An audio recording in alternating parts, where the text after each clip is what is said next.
Hey, this is the Hardest Question video blog, and it is Pentecost plus two, the Yes. second Sunday after Pentecost. Yeah. And I'm the Reverend Russell, and this is the Hardest Question senior contributing editor, Reverend Dr. Mark Stenberg. And we're talking today, Luke, we're finally back in Luke, and this is Luke 7, verses 1 through 10.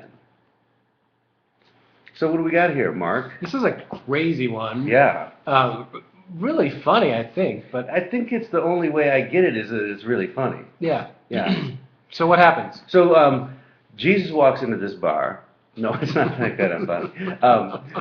No, he's in Capernaum, and a centurion there has a slave who he really values, who's really sick. He values the slave. And I mean, for all my life, I've read that as like, oh, it's the sweet centurion. He really No, does. it's a commodity. Yeah, he's a slave. He's worth money, so he's a very valuable slave. Yeah. And so he doesn't want to lose his investment, right?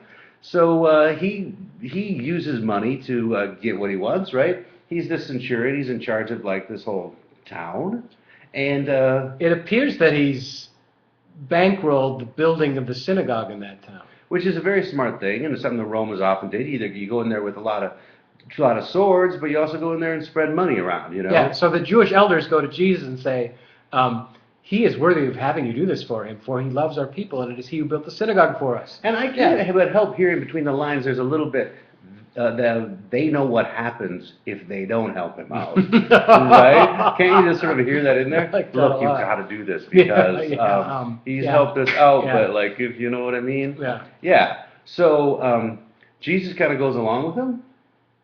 Yeah. He's like, oh, okay, let's go. Yeah. And so Jesus went with them, and they go to the house, and they're like, what does he say to Jesus?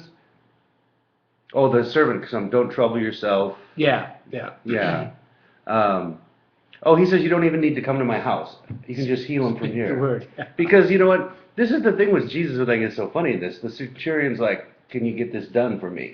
And they go to Jesus, and Jesus is like, sure, let's all go to your house. And then the centurion's kind of thinking, like, I don't have time for this.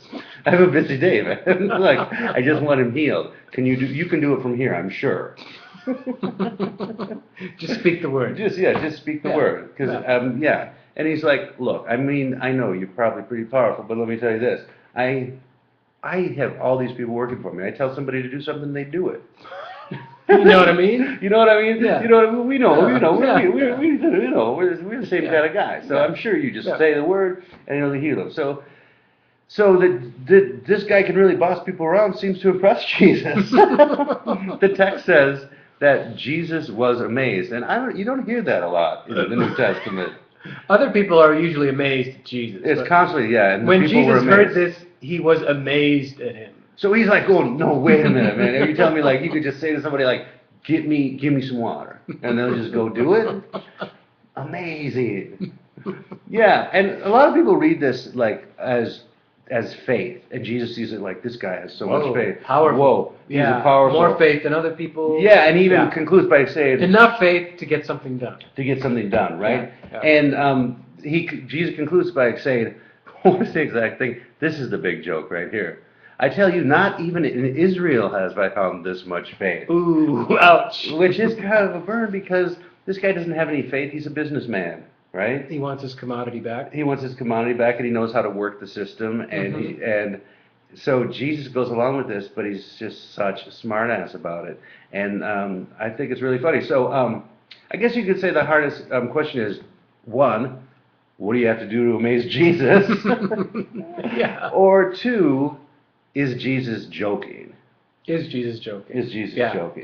Yeah. And like you said, your old pal Joel Green taught you, look at the next pericope. Yeah, that really to get at the good news, you need to read the pericope that comes after, if you're going to read this one. So let us know how you preach.